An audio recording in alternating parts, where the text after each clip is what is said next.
$5 on a $1,200 bill. The waitress doesn't raise her voice. She simply looks at the billionaire across the table. Around them, crystal glasses clink and rich patrons whisper expecting a scene. That's the point. The old billionaire watches carefully, certain this small humiliation will expose her greed, her anger, or her desperation. But Mia Sanchez doesn't argue. She studies him, the tremor in his hand, the forgotten credit card, the faint flush in his face. In that silent moment, the most powerful man in the room believes he's testing a waitress. What he doesn't realize is that she's already diagnosing him, and his cruel little test is about to cost his entire family $80 billion. The silverware at the Crimson Quill was heavier than most people's rent. The restaurant, a bastion of old New York money nestled just off Fifth Avenue, was designed to feel like a private library where billionaires whispered over plates of food that cost more than a mortgage payment. Tonight, the most prominent table number 12, the one with the private view of the street, was occupied by Alistair Vane and his two children. Alistair Vane was a man who owned the sky. His company, Vane Tech Industries, built the navigation systems in 70% of the world's aircraft and the satellites that watched over them. He was worth an estimated $80 billion. He was also according to a recent and very private diagnosis from a team of specialists at Mount Sinai dying. Across from him sat his son, Julian. Julian, 35, wore a suit so expensive it looked liquid. He was loud bragging about a recent hostile takeover he'd masterminded, though Alistair knew his son had merely signed the papers the real executives prepared. And then, Father Julian boomed, slicing into his $200 dorsella steak. "I told their CEO, you either take our offer or we'll burn your company to the ground by morning." He folded, just like that. "How brutish," said Serafina, Alistair's daughter. She was 38, draped in pearls and a practiced aura of sympathy. "You must have been terrified, Julian." "Daddy, he's so brave."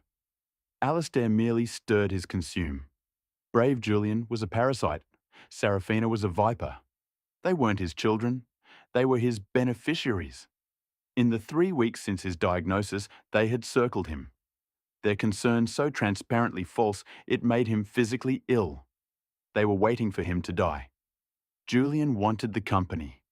Serafina wanted the liquidity. Neither, he suspected, would mourn him for a single second. This dinner was his idea, a final agonizing test of his own patience. And as he watched them bicker over who would control the Vane Tech Charitable Foundation after he was gone, Julian wanting to fund innovation sports cars and Serafina wanting to support the arts sponsoring parties for her friends. A cold, hard resolve settled in Alistair's chest. He would not let these two fools destroy his legacy. Their waitress approached. Her name tag read Mia. She was efficient, quiet, and had the exhausted, intelligent eyes of someone who belonged somewhere else. She moved with a practiced grace, refilling water glasses without interrupting clearing plates with ghost-like efficiency. She was invisible to Julian and Serafina, who spoke through her as if she were a piece of furniture. "I'll need another bottle of the Chateau Margaux." Julian snapped, not looking at her. "And be quick about it." "Yes, sir." Mia said, her voice placid. Alistair watched her. He saw the slight tremor in her hand as she poured the wine, a sign of a double shift. He saw the worn-out soles of her black regulation shoes. He saw her glance at Julian's obnoxious diamond-encrusted watch with an expression he couldn't quite place. Not envy, but something analytical. "The bill, Mr. Vane," she said softly, placing the leather folder on the table 2 hours later. The total came to $145 and 50s. Julian and Serafina were already arguing about their summer plans in the Hamptons. Alistair pulled out his wallet. He looked at his children, their greedy, entitled faces. He looked at the waitress Mia, who was politely looking away to give them privacy. He felt a sudden sharp impulse, a cruel, decisive test. He wanted to see what would happen. He wanted to see if the world was just as rotten as the two people sitting across from him. He took out his corporate black card and tucked it into the folder. Then deliberately, he pulled a single crisp $5 bill from his wallet and placed it neatly on top of the closed folder. A $5 tip on a $1,200 bill. It wasn't just an insult in a place like the Crimson Quill. It was a declaration of war. It was the kind of move that got a waitress fired. "We're ready," Alistair said, his voice like gravel. Mia walked over. She picked up the folder, her eyes flickered to the $5 bill. Alistair watched her, his gaze unwavering. He saw her jaw tighten just for a fraction of a second. He saw the blood drain from her face. Julian saw it too and let out a short, barking laugh. "Looks like someone wasn't happy with the service." Father Mia stood perfectly still. She looked at the $5.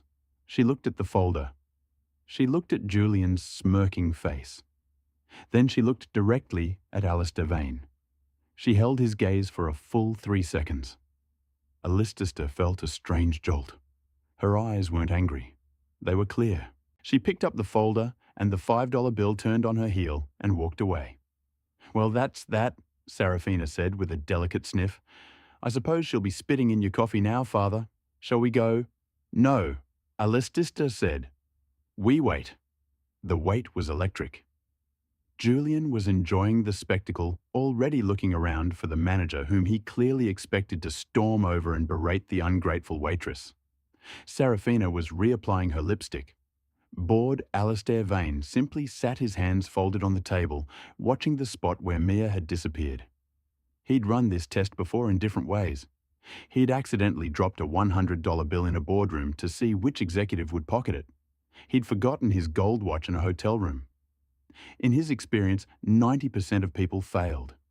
They either took the money, or they groveled, or they became passive-aggressive. He expected Mia to either return in tears, return with a furious manager, or simply process the card and slam the receipt on the table. 2 minutes later, she reappeared. She walked directly to their table. She was holding the leather folder. Julian leaned forward, a predatory grin on his face. Mia placed the folder gently on the table in front of Alistair. She did not open it. "Mr. Vane," she said. Her voice was low, steady, and held zero trace of anger. It was this total absence of emotion that caught Alistair off guard. "Yes," he replied. "Thank you for the $5, she said, placing the single bill beside the folder. "However, I believe you may have forgotten this." She opened the folder and with 2 fingers slid Alistair's black credit card out. She pushed it an inch toward him. Alistair stared at the card. This was not the response he had anticipated. He had in fact intentionally left the card assuming she would run the 1 through 45 of charge and then have to deal with the $5 tip. "I see," Alistair said, his mind racing. "You didn't run the card." "No," Sir Mia said. "I couldn't. You see, I was concerned. This bill is 1,245 vows told us. And this," she tapped, "the $5 bill is $5. It's such a specific round number. I was worried that in your discussion you may have become confused or distressed and left this as payment by mistake instead of the 15 or 20% that is customary." Julian snorted. "Is this a joke? Are you trying to extort my father?" Mia didn't even look at Julian. Her eyes remained locked on Alistair. On the contrary, she said, her voice sharpening just a fraction. "I was worried this wasn't a tip at all, but a sign of a medical issue, confusion, disorientation. Leaving a $5 tip on a $1,200 bill is unusual. Leaving your credit card behind is also unusual." Doing both at the same time, she leaned in ever so slightly. "Could be symptomatic of a transient ischemic attack, a mini-stroke. Given your age and the flush in your cheeks, I thought it best to return your card and make sure you were feeling all right." The table went dead silent. Julian's mouth hung open. Serafina's manicured hand froze on its way to her pearls. Alistair Vane felt like he'd been struck by lightning. She hadn't seen the $5 as an insult. She had seen it as a symptom. She had diagnosed him. The most terrifying part. She was right. He had been feeling light-aided. His doctors had warned him about a TIA. "That is quite an assumption," Alistair managed his voice suddenly. "Is it?" Mia replied. "My other assumption was that you left this $5 bill as a test of my character. That you, a man of immense wealth, were using your power to see if I would grovel or weep or make a scene. That you were treating me not as a person, but as a rat in your own personal maze. She paused, and a small, sad smile touched her lips. I decided to believe the first theory. It's more human. It assumes you're a person who made a mistake, not a monster who enjoys cruelty. Alistista felt the blood rush to his own face. He had been so thoroughly, so completely, and so elegantly dissected. So Mia continued, I will not be processing this card tonight, sir, and I will be refusing the $5 tip. She pushed the $5 bill next to the credit card. My service tonight by the Crimson Quill's standards was worth approximately $240. Your tip, whether it's $5 or $500, is ultimately a reflection of the giver, not the receiver. And your test tells me more about your character than my reaction will ever tell you about mine. She squared her shoulders. I will have my manager, Mr. Dubois, transfer this table to another server to close you out. I am clocking out. Good evening, Mr. Vane. I hope you feel better. She turned and walked away. She didn't slam anything. She didn't burst into tears. She simply left. Julian and Serafina exploded. She's fired, Julian yelled, signaling for the manager. Father, that was an outrage. She accused you of being senile. Serafina cried, her eyes wide with false concern. This is exactly what I've been worried about. Father, you're not well. But Alistista wasn't listening. He was staring at the $5 bill and the black credit card. He had tested a waitress, and a billionaire had failed. He had spent his life surrounded by people who told him what he wanted to hear. His children, his board, his assistants, and in the span of 2 minutes, a waitress in a $30 uniform had diagnosed his potential medical condition, called out his manipulative behavior, and checkmated him with a level of integrity he hadn't seen in 40 years. Shut up, both of you, Alistista snapped her. His voice was quiet, but had cut through their hysterics. He picked up the $5 bill. He felt its crispness, a reflection of the giver, not the receiver. He stood up, leaving his stunned children at the table. He walked to the front where the manager, Mr. Dubois, was already approaching his face, a mask of frantic apology. Mr. Vane, I am mortified. Mia Sanchez has been Mia Sanchez, Alistair interrupted, is the most impressive person I've met this decade. I want her full name and any information you have on her. Do it now. Sir, she's already left the building. I'm not asking... Alistair Vane said, his voice dropping to the temperature of ice. I'm telling. Alistair Vane did not sleep that night. He sat in the study of his 70-floor penthouse, a glass of untouched whiskey on his desk, the New York skyline glittering like a carpet of diamonds below him. On his desk was a single sheet of paper. It was a bio hastily assembled by Mr. Dubois, who had been terrified of losing the Vank corporate account.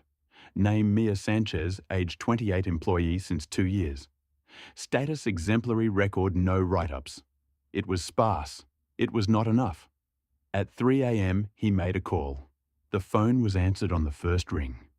Marcus, Mr. Vane. The voice on the other end was professional and discreet. Marcus Thorne had been Alistair's head of private security and, more accurately, his personal fixer for 15 years. He was the only man Alistair trusted. I have a name, Mia Sanchez. She works at the Crimson Quill. I want to know everything. Where she lives, where she's from, what she eats for breakfast, and why she sounds more like a neurosurgeon than a waitress. I want it by morning. Understood, sir. The line clicked off. Alistair leaned back. His children, Julian and Serafina. He'd left them at the restaurant, forcing them to take a taxi home. They had been furious. Serafina had called him weeping, accusing him of being cruel and erratic. Julian had sent a text. This is proof you're not fit to run the company. They were already making their move. He knew their lawyers were likely already meeting drafting petitions to have him declared incompetent to seize control of Vane before he could do something crazy like change his will. He is crazy, Alistair muttered to the empty room. He thought he could find an honest person with a $5 bill. He looked at the diagnosis on his desk. Cerebral amyloid angiopathy, a rare, untreatable condition where proteins built up in the blood vessels of the brain. It led to microglia's cognitive decline and eventually a massive fatal hemorrhage. The specialists at Mount C had given him 6 months a year if he was lucky. 6 months to protect an 80 billion empire from his own children. He needed a new plan. He needed an heir, not of his blood, but of his mind. He had always believed in meritocracy, even as he'd built a dynasty. His children were a monument to his failure as a father. He looked at the $5 bill which he'd taken from the table. I was worried this wasn't a tip, but a sign of a medical issue. She hadn't just been guessing. Her reference to a TIA was specific too specific. By 7 a.m., Marcus Thorne was in his study holding a slim folder. Marcus was a man who, like Mia, was perfectly unnoticeable. He wore a simple suit, had a simple haircut, and a face you'd forget instantly. "She's clean, sir," Marcus said, placing the folder on the desk. "No debt other than the expected. No criminal record, no political affiliations. Get to the point, Marcus." Why did she know about mini-strokes? Marcus opened the folder. The first page was a photo of Mia, not in her uniform, but in a blue hospital coat, smiling. The second page was a transcript. Mia Sanchez, Marcus read, was 3 months from completing her MD at Johns Hopkins University School of Medicine. Alistista sat bolt upright. Johns Hopkins. She was top of her class. Marcus continued specializing in pediatric neurology. She had already been accepted into a residency program at Massachusetts General. She was by all accounts going to be a superstar. Was Alistair asked, his voice sharp. What happened? Her younger brother, Leo Sanchez, aged 19. 2 years ago, just as she was entering her final year, he was diagnosed with a catastrophic rare genetic condition, a form of restrictive cardiomyopathy. Basically, his heart is turning to stone. He was given months. Alistista felt a cold knot in his stomach. Their parents are deceased, Marcus said, his voice flat. Mia is his legal guardian. The experimental treatment he needed was denied by their insurance. She appealed. It was denied again. She sued the insurance company representing herself. She lost. So she dropped out. She dropped out to care for him full time. She works 2 jobs. The Crimson Quill from 400 p.m. to midnight and an orderly position at Hillside Senior Care Center in the Bronx from 6 a.m. to 2 p.m. Every dollar she makes goes to his medical bills and a small, unair-conditioned apartment they share. She's been personally researching his condition in her spare time, trying to find a clinical trial. Alistista was silent. He picked up the transcript. He saw the name of the insurance company that had denied the life-saving treatment. He felt the sickness rise in his throat again. But this time, it wasn't the amyloidosis. It was Vane Health Assurance, a subsidiary of his own company, Vane Tech. She's been fighting me, Alistista whispered. She doesn't know it's you, sir. Vane Health is just a name on a letterhead to her. But yes, the final denial was signed off by an executive Julian Vane promoted last year. Alistista Vane stood up and walked to the window. The sun was rising, painting the city in shades of gold and rose. Alistista Vane had built an empire so large and callous that it was actively trying to kill the brother of the only honest person he'd met in a decade. And last night he had tipped her $5 for her trouble, a reflection of the giver, not the receiver. Her words were no longer just a clever retort. They were a judgment. They were a verdict on his entire life. Marcus Alistista set his back to the room. What's the name of that nursing home again? Hillside Senior Care, sir, in the Bronx. Arrange a visit for me today. I want to see it. Sir, your doctor said you need to rest. My doctors work for me, Marcus, but I'm not going as Alistair Vane. Marcus paused. Who are you going as? Alistair looked at his reflection in the glass. The old, frail, dying billionaire. I'm going as Mr. Al, a new resident. My children are so eager to put me in a home. Let's see what it's like. Hillside Senior Care smelled of bleach-boiled cabbage and quiet despair. It was a world away from the Crimson Quill. The walls were a pale, sickly green. The fluorescent lights hummed. The residents sat in wheelchairs in the hallway, most staring blankly at a small blaring television. Alisdair Vane, dressed in a set of plain pajamas and a worn-out robe Marcus had procured, was wheeled in by an orderly who looked bored. His admission, arranged by Marcus through a complex and expensive series of donations, listed him as Albert Vane, a distant cousin suffering from mild cognitive decline and recovering from a fall. He was put in a shared room. His roommate, a man named George, was asleep and whistling through his nose. Alistair was now Mr. Al. He was just another piece of old dying furniture, and he had never felt more alive. He was testing the system again, but this time he wasn't the predator. He was the bait. For the first few hours, he was largely ignored. A nurse, a large woman with a sour expression named Nurse Davis, came in. She didn't make eye contact. She checked his chart, took his blood pressure with a rough yank of his arm, and scribbled a note. "Lunch is at noon," she grunted. "Don't be late. We don't wait." Alasdair, the man who could ground the world's air traffic with a single phone call, said, "Thank you." He waited. He knew Mia's shift started at 6 a.m. and ended at 2 p.m. It was now 11:30 a.m. At 11:45 a.m., she walked in. She wore practical blue scrubs, her hair pulled back in a tight bun. She looked even more tired than she had last night, with dark circles under her eyes, but she smiled when she saw her patients. She went to George first, gently waking him. "George, time for lunch soon. Let's get you sitting up. How's the breathing today?" She was a different person, warm patient, and radiating competence. Then she turned to Alasdair. Her eyes swept over him, and for a heart-topping second, Alasdair thought she'd recognize him. She didn't. Last night, he was a titan in a $10,000 suit. Today, he was a frail old man in a bathrobe. "Hello," she said, her voice soft. "You must be Mr. Al. I'm Mia, one of the orderlies. Welcome to Hillside. It's not the Four Seasons, but we'll take good care of you." Alasdair just nodded, his throat tight. "I'm just here to check your vitals and see if you need anything before lunch," she said, prepping the blood pressure cuff. "You're an orderly." Alasdair asked, his voice a frail imitation of his own. "Today, I am," she smiled. "Sometimes I'm a waitress. Depends on the time of day." You seem overqualified," he pressed. Mia paused. She looked at him, her smile fading slightly. "We all do what we have to do, Mr. Al. We all have our reasons." She took his blood pressure. Her touch was professional, gentle, a world away from Nurse Davis. "A bit high," she murmured, looking at his chart. "But that's normal for a first day. Now, let me just check your medication list against what the pharmacy sent up." She began reviewing the chart. Alasdair watched her, her brow furrowed. She read the chart, then read it again. "Mr. Al," she said slowly, "this chart says you have a severe allergy to penicillin. Is that correct?"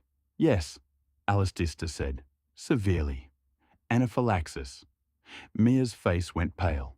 She held up a small paper cup containing 3 pills which Nurse Davis had left on his tray moments before.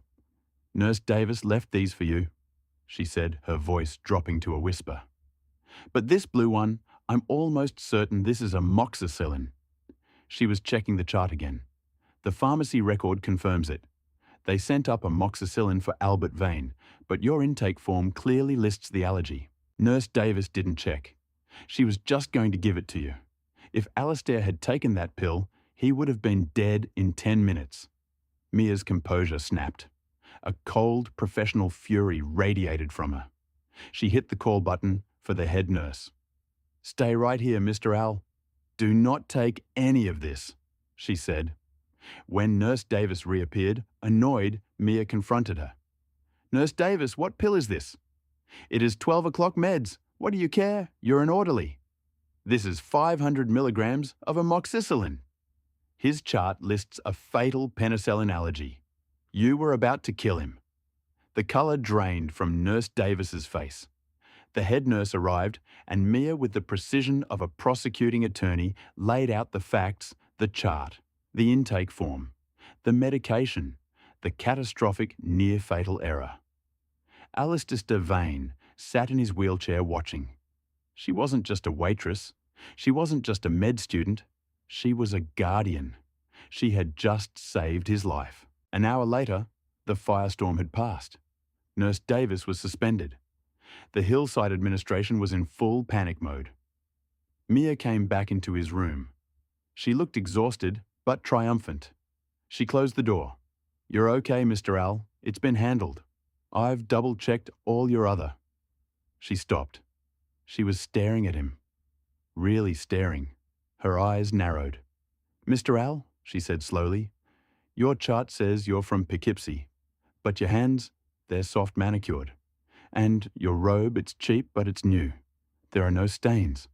Alice Dister's blood ran cold. "And your eyes," she said, taking a step closer. "I've seen your eyes before." She gasped, her hand flying to her mouth. "Last night? The crimson quill." She stared at him, her face a mask of disbelief, confusion, and dawning horror. You're Mr. Vane Alistair Vane."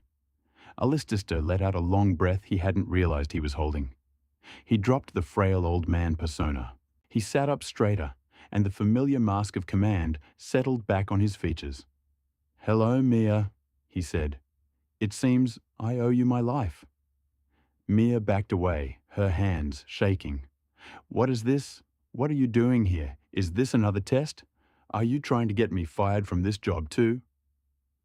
"On the contrary, Mia," Alistair said, his voice regaining its familiar authority.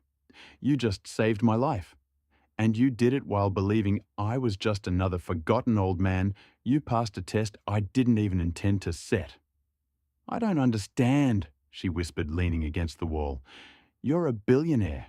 Why are you in a Medicaid-funded nursing home in the Bronx?" "Because," Alistair said, gesturing to the uncomfortable chair, "I am a dying man, and my children Julian and Serafina are trying to have me declared incompetent. They're already filing paperwork. They want to put me in a place just like this, or perhaps a fancier one, but a cage all the same so they can take control of Vane Tech." He watched her as she processed this. Her sharp, analytical mind was piecing it together. "You came here to hide.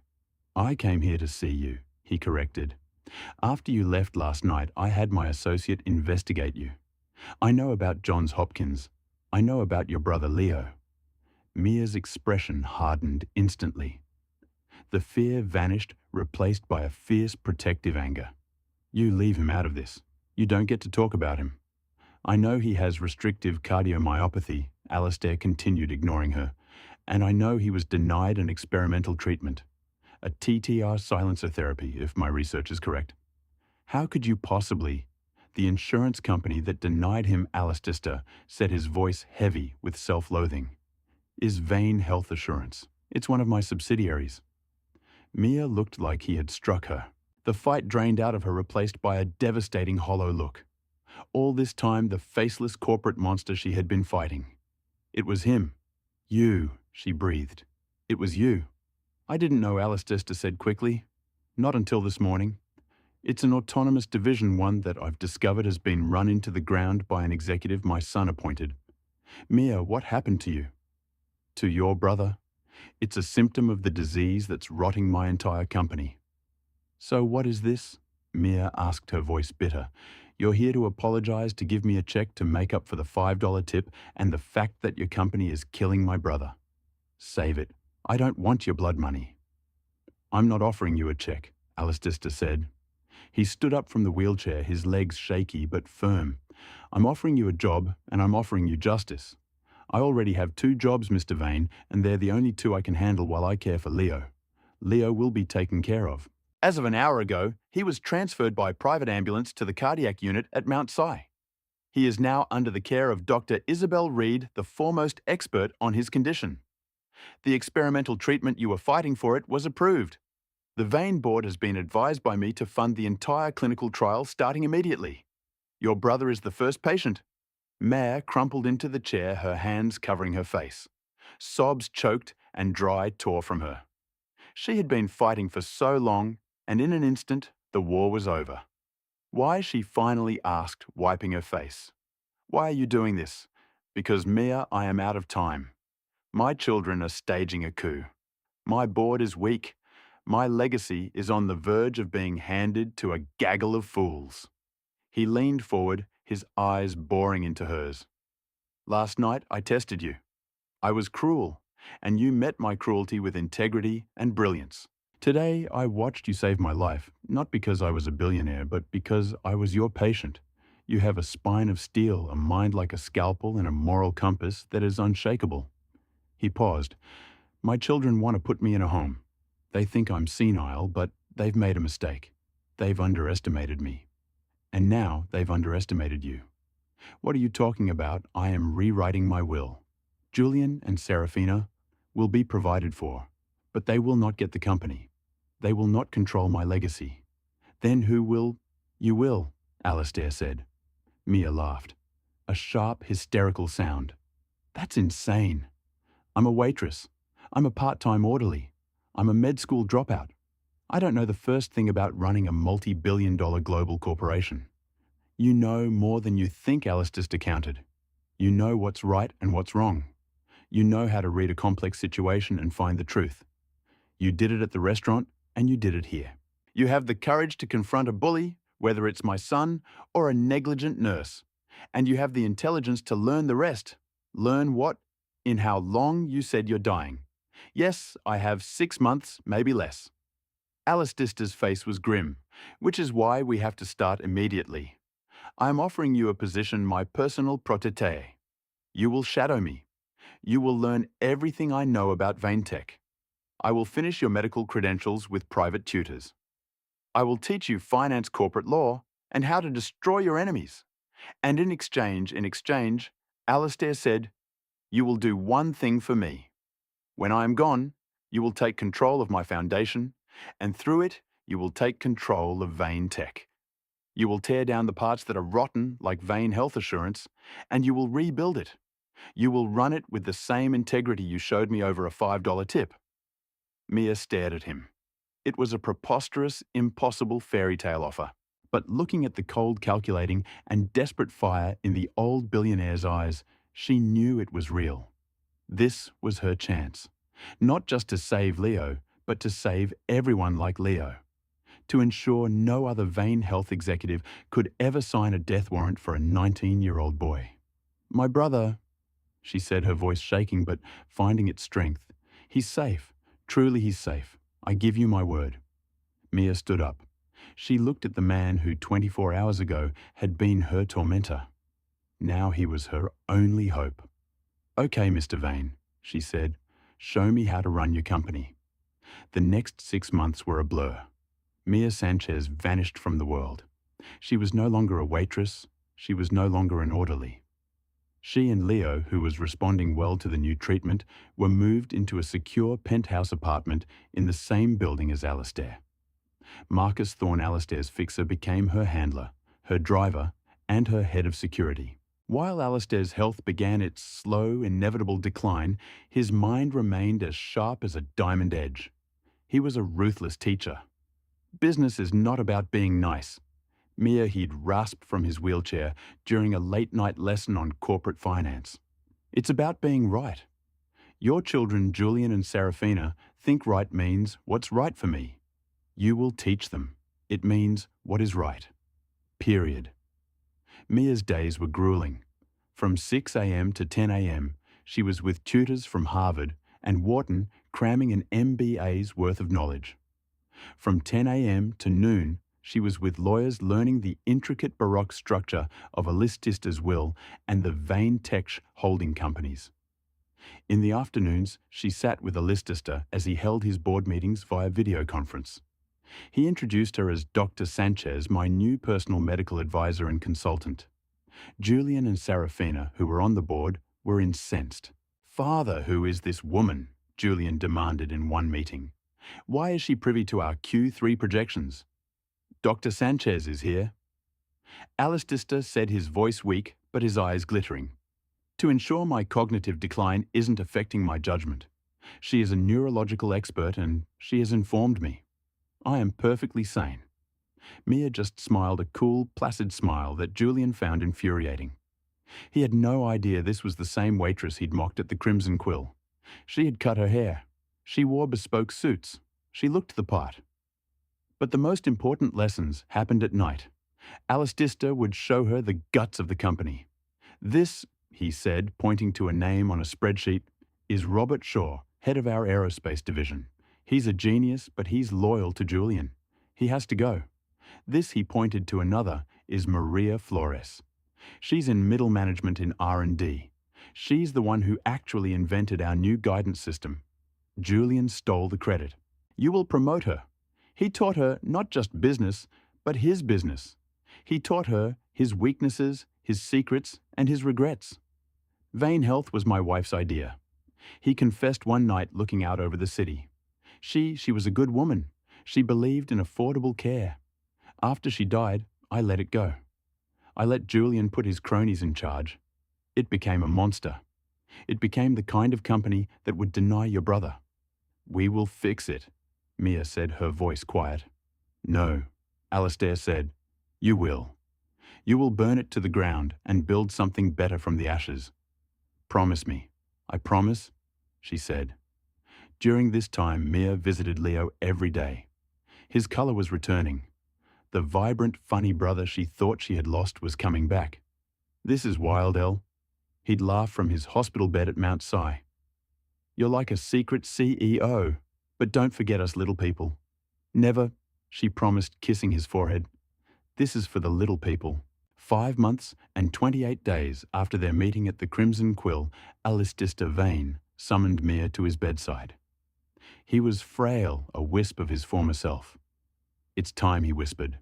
Alistista, no. Don't be sentimental. It's just a transaction. My life is ending. Yours is beginning. He gripped her hand, his own as cold as paper. Do not let them win. Mia, do not hesitate. Be the scalpel. I won't, she said, tears in her eyes. Good.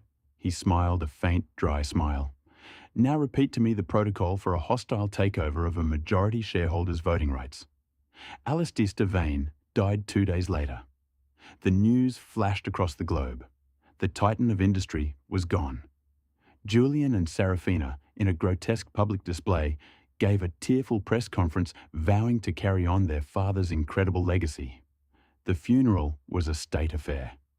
Mia attended, standing at the back listed in the program, only as Dr. E. Sanchez' personal physician. Julian and Serafina didn't even notice her. They were too busy accepting condolences from senators and CEOs, their black mourning clothes already looking like coronation robes. They thought they had won. They thought the empire was theirs. They had no idea their father's real heir was watching them, her mind already running through the first 5 items on her agenda. The will reading was scheduled for 10 a.m. on a Monday, 1 week after the funeral. It was held in the main conference room on the 80th floor of Vanetech Tower. The room was dominated by a 50-foot slab of black marble for a table and a floor-to-ceiling window overlooking Central Park. Julian Vane sat at the head of the table, the seat that had always been his father's. He looked comfortable. Serafina sat beside him, dabbing at her dry eyes with a black lace handkerchief. Their personal lawyers were assembled. The Vanetech executive board was present, looking somber. The door opened and Mr. Harrison, Alistista's personal lawyer for 40 years, walked in. He was a stiff older man who disapproved of nearly everyone, especially Julian. We are all here. Mr. Harrison began, his voice dry. But we are waiting for one more beneficiary. Julian scoffed. Who the dog? Just read the will, Harrison. As you wish. But the will stipulates she must be present. The doors opened again. Marcus Thorne, Alistista's quiet fixer, stepped in. He held the door open for Mia Sanchez. She wore a dark grey, impeccably tailored suit. Her hair was sleek. She was followed by a young man who looked healthy and vibrant with the same sharp eyes. Leo. Julian and Serafina stared. Who in God's name is this? Serafina whispered. Julian's eyes narrowed. He recognized her not from the board meetings, but from somewhere else. Wait a minute, you're the waitress. Mia's lips curved in a small, cold smile. I was hello, Julian. What is the meaning of this? Julian roared, standing up. Harrison, has my father's senility infected you too? Get this kitchen help out of my boardroom. Please sit, Mr. Vane, Mr. Harrison said, or I will have security remove you. Dr. Mia Sanchez is here as a primary beneficiary, as is her brother, Mr. Leo Sanchez. The room went silent. The board members exchanged nervous glances. Mia and Leo took seats at the far end of the table. Mia placed a slim black briefcase in front of her. Mr. Harrison put on his glasses and unrolled the will. I will skip the preamble. Let's begin with the personal bequests. He read through a list of minor items properties to cousins' donations to museums. To my daughter, Seraphina Vane Lockwood, he read, who has always valued the appearance of things, I leave her my entire collection of fine art and my property in the Hamptons. I also leave her a trust fund of $20 million. It is my hope that this will be enough for her to continue her life, as she has shown no capacity for earning a single dollar of her own. Seraphina went white. 20 million. That's an insult. To my son, Julian Vane. Harrison continued, his voice monotone. Who measures a man's worth only in dollars, and who so desperately wishes to be me, I leave him my New York penthouse, my collection of watches, and a trust fund of $20 million. May he find this sum as empty as I have found his character. Julian was shaking. He can't do this. He was senile. I'll contest the company. Who gets the company? Mr. Harrison looked up. Ah, yes, the company. Vehane Tech Industries. As you know, Mr. Vehane's controlling interest. 51% of all voting shares was not held by him personally, but by a private foundation. The Vane Family Foundation, Julian said, which I control. Not quite, Mr. Harrison said. Last month, Alistair Vane dissolved the Vane Family Foundation. He transferred 100% of his controlling shares into a new legal entity. He paused, relishing the moment. The will reads, the entirety of my $80 billion controlling interest in Vechek Industries shall be held in perpetuity by a new foundation dedicated to medical innovation and ethical corporate governance. This foundation will be named the Leo Sanchez Medical Innovation Fund. Leo, sitting next to Mia, gasped. What? Julian screamed, his face purple. He named it after her brother. And who, Seraphina whispered, her eyes wide with horror, controls this foundation. Mr. Harrison looked to the end of the table. The will states sole, irrevocable, and permanent control of the Lao Sanchez Medical Innovation Fund, and its full, unassailable 51% voting power over the Vane Tech Board is hereby granted to its founder and new chairwoman, Dr. Mia Sanchez. The room exploded. Julian lunged across the table, scattering papers. You gold-digging witch, you tricked him. He was a sick old man. And you waitress, you tricked him. Marcus Thorne intercepted Julian with the ease of a man handling a misbehaving child, pinning his arms behind his back. She's a waitress, Julian shrieked at the board. She knows nothing. Mia stood up. The room fell silent again. She opened her black briefcase. I was a waitress, Julian, she said, her voice clear and carrying across the vast room. I was also an orderly, but for the last 6 months I have also been Alistair Vehane's personal student. She pulled out a stack of documents. I am Dr. Mia Sanchez. I hold an MD from Johns Hopkins, which Alistair helped me complete. I also hold an accelerated executive certificate from Wharton. And as of this morning, as the chairwoman of the new majority shareholder, I am your boss. Julian and Seraphina were apoplectic. The board members were stunned, their faces a mixture of confusion and terror. They were staring at a 28-year-old woman they had never heard of, who now owned them. This is a farce, Seraphina cried. We will sue. We will have her thrown in jail. You are welcome to try, Mia said calmly.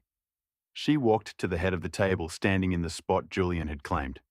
Your lawyers will find that Alistair was certified as 100% legally competent by 3 separate psychiatric teams right up until the day he died. His will is ironclad. She turned to the executive board. Her eyes were no longer the warm, compassionate eyes of the orderly or the exhausted eyes of the waitress. They were the cold, calculating eyes of Alistair Vane. My first act as chairwoman of the board's controlling entity, Mia announced, is to call an emergency vote. I vote to remove Julian Vane from the board of directors, effective immediately for gross mismanagement. All those in favour? She raised her hand. It was 51% of the vote. The motion passes, she said. Julian, you are fired. Marcus will escort you from the building. Your assets are frozen, pending an audit into the Vane Health Assurance Division.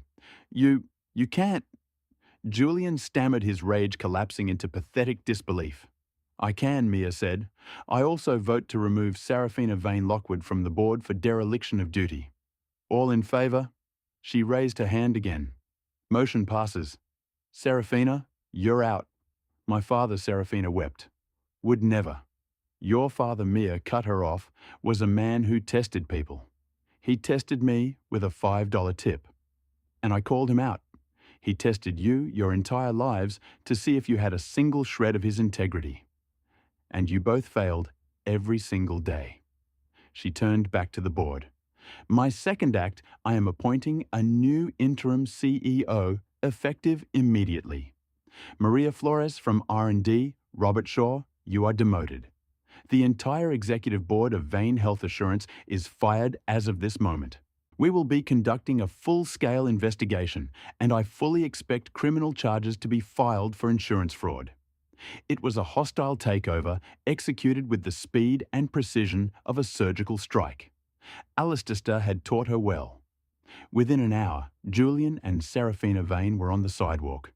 Their corporate access revoked, their inheritances reduced to pocket change, and their empire gone. 2 weeks later, Mia sat in Alistair Vane's, now her office. The 80-floor view was still the same. Her brother Leo, now in remission, was sitting on the couch sketching in a notebook. So Leo said, not looking up, "Big day, huh? First full day, as Empress of the Universe." Mia smiled. "Just chairwoman is fine." Her desk was clean organised, but on the corner, in a simple, elegant glass frame, sat a single crisp $5 bill. Alistair's associate Marcus Thorne knocked and entered. "Mom," he said. He had seamlessly transferred his loyalty to her. "The executive team from Vane Health is here. The new team, they're waiting in the conference room." "Thank you, Marcus," she said. She stood up, straightening her suit jacket. She looked at the $5 bill one last time. Alistair had been wrong about one thing. He thought the tip was a reflection of the giver. But he had been the giver, and his cruelty that night had set in motion the very thing that saved his company. That $5 bill wasn't just a reflection. It was a catalyst. It was a test that had cost Julian and Seraphina $80 billion and had given Mia Sanchez the power to change the world. She walked out of the office, her brother at her side, ready to go to work. And so a 5-odd tip meant, as a cruel joke, became the key to an $80 billion empire. Mia Sanchez wasn't just given a fortune. She earned it. She proved that integrity, even when you are a waitress with nothing, is worth more than all the money in the world. Alistair Vane didn't just find an heir. He found a successor who would correct his mistakes and build a legacy that was truly priceless. Mia didn't just change her own life. She changed the lives of thousands. Her first act heading the Lau Sanchez Medical Innovation Fund was to make the life-saving treatment that saved her brother available to everyone who needed it, regardless of their ability to pay. What did you think of Mia's story? Do you believe in karmic justice? Let us know in the comments below what you would have done if you were tipped $5 on a Fed $200 a bill. If you loved this story of an underdog turning the tables on the rich and powerful, please like this video and share it with someone who needs a little inspiration. And don't forget to subscribe to our channel for more dramatic stories just like this one. We have new stories every week, and you won't want to miss what happens next.